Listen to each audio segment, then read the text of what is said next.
Militants में खुशामदीद। असम के मुख्यमंत्री हिमंता बिस्वा शर्मा ने मुसलमानों के खिलाफ नफरत की सारी हदें पार कर दी है। पहले गरीब मुसलमानों के घरों और मस्जिद मदरसों पर बुलडोजर चलवाना, फिर वोटर लिस्ट से नाम काटने का ऐलान और अब मुसलमानों को परेशान करने का आह्वान करना, साथ ही सोशल मीडिया पर मुसलमानों पर गोली चलाने का वीडियो जारी करना, इन तमाम चीजों को लेकर आज सुप्रीम कोर्ट में सुनवाई हुई। सुनवाई के दौरान कोर्ट ने याचिकाकर्ता से पूछा कि आप ये केस लेकर सबसे पहले सुप्रीम कोर्ट क्यों आए, हाई कोर्ट जाने में क्या समस्या है, वहां भी काबिल जज और वकील हैं। लेकिन इसके बाद अभिषेक मनु सिंघवी ने बेंच के सामने जो तर्क रखे, जो दलीलें दी और फिर सुप्रीम कोर्ट ने जो कहा वो आपको जरूर सुनने चाहिए। 7 फरवरी को असम भाजपा के आधिकारिक सोशल मीडिया हैंडल से एक वीडियो शेयर किया गया जिसमें मुख्यमंत्री हिमंता बिस्वा शर्मा दाढ़ी टोपी में सामने बैठे लोगों की ओर राइफल से निशाना बनाते हुए नजर आ रहे हैं, गोली चलाते हुए नजर आए।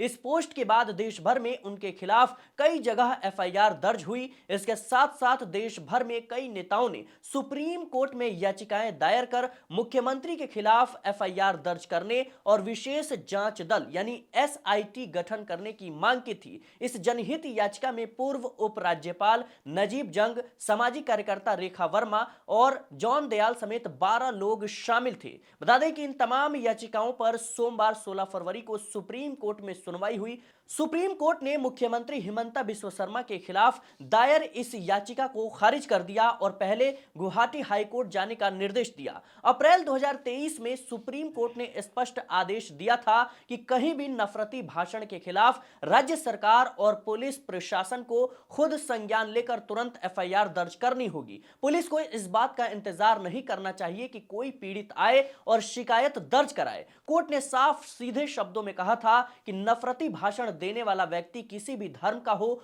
पुलिस को बिना किसी पक्षपात के कार्रवाई करनी होगी। लेकिन आज सुप्रीम कोर्ट ने मुख्यमंत्री हिमंता बिस्वा शर्मा के खिलाफ याचिका को खारिज कर दिया। सुप्रीम कोर्ट के chief justice Suryakant, justice Joy Mallya Bagchi और जस्टिस विपुल पंचोली की बेंच ने मुस्लिम समुदाय के खिलाफ हेट स्पीच और विवादित वीडियो वाली याचिका को खारिज कर दिया। सीजीआई ने कहा कि हाई कोर्ट में भी अनुभवी जज हैं, आप लोग हर विषय सुप्रीम कोर्ट में लेकर चले आते हैं, आप लोग हाई कोर्ट को कम समझते हैं, वहां अच्छे और काबिल जज हैं, वकील भी हैं, आप हाई कोर्ट का हौसला तोड़ रहे हैं। इस पर वरिष्ठ वकील अभिषेक मनु सिंघवी ने तंजिया लहजे में कहा कि असम के मुख्यमंत्री संविधान और पूरे समुदाय का हौसला तोड़ रहे हैं। अभिषेक मनु सिंघवी ने सीजीआई से कहा कि अगर आप हाई कोर्ट ही भेजना चाहते हैं तो असम के अलावा किसी और हाई कोर्ट भेजें। इस मांग पर सीजीआई ने कहा कि यह बहुत गलत मांग है, मैं इसे खारिज करता हूं। अभिषेक मनु सिंघवी ने कहा कि यह एक समुदाय को निशाना बनाने का मामला है,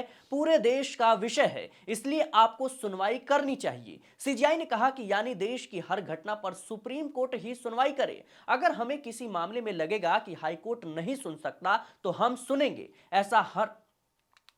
ऐसा हर मामले में नहीं हो सकता। सुप्रीम कोर्ट ने यह भी कहा कि असम में आगामी विधानसभा चुनाव के मद्देनजर कई राजनीतिक मुद्दे अदालत तक पहुंच रहे हैं जो उचित नहीं है। सुनवाई के दौरान याचिकाकर्ता के वकील अभिषेक मनु सिंघवी ने यह भी कहा कि अगर यह मामला इस अदालत में नहीं सुना जा सकता तो कोर्ट को अनुच्छेद 32 की सीमा निर्धारित करनी होगी। उन्होंने कहा कि वह इस मामले में एसआईटी गठित करने की मांग कर रहे हैं और यह जानना चाहते हैं कि एसआईटी असम के बॉस यानी मुख्यमंत्री के खिलाफ क्या कर सकती है। सीजीआई ने कहा कि वह राजनीतिक दलों से संयम बरतने और संवैधानिक नैतिकता की सीमाओं के भीतर रहने का आग्रह करेंगे। लेकिन यह एक नया चलन शुरू हो रहा है कि जब भी किसी राज्य में चुनाव होता है, सुप्रीम कोर्ट राजनीति के युद्ध का मैदान बन जाता है। अभिषेक मनु सिंघवी ने कहा कि हिमंता बिस्वा शर्मा बार-बार ऐसा कर रहे हैं, मुसलमानों के खिलाफ लगातार नफरती भाषणबाजी हो रही है, खुलेआम उनको निशाना बनाया जा रहा है और अनुच्छेद 32 की शक्ति के तहत सुनवाई के लिए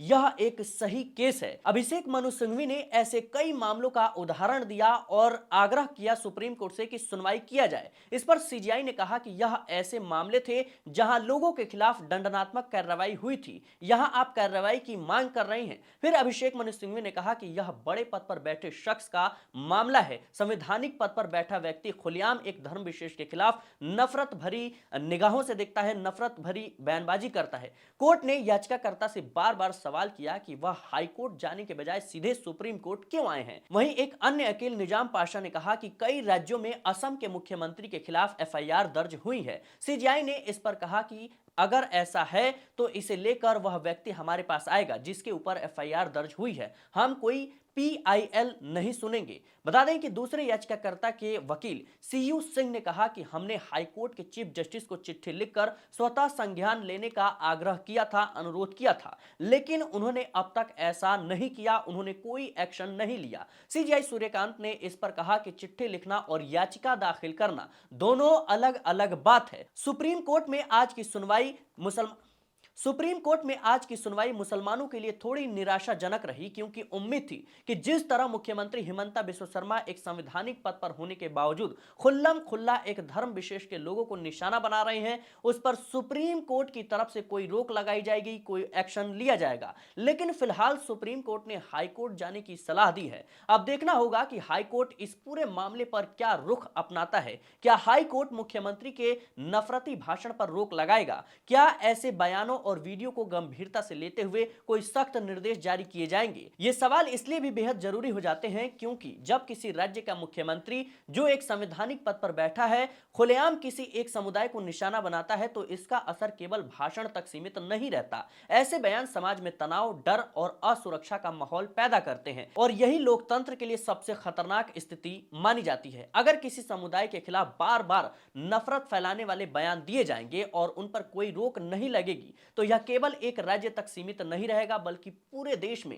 नफरत को बढ़ावा देगा, जो कि लगातार इसका असर देखने को मिल रहा है। यही वजह है कि यह मामला केवल असम का नहीं बल्कि पूरे देश के संविधान, कानून व्यवस्था और सामाजिक सौहार्द से जुड़ा हुआ विषय बन चुका है। फिलहाल देखना होगा कि असम के मुख्यमंत्री हिमंता बिस्वा शर्मा के खिलाफ गुवाहाटी हाईकोर्ट का क्या रुख रहने वाला है। इस रिपोर्ट को लेकर आपकी क्या राय है, कमेंट बॉक्स में जरूर बताएं। देखते रहें मिले टाइम्स।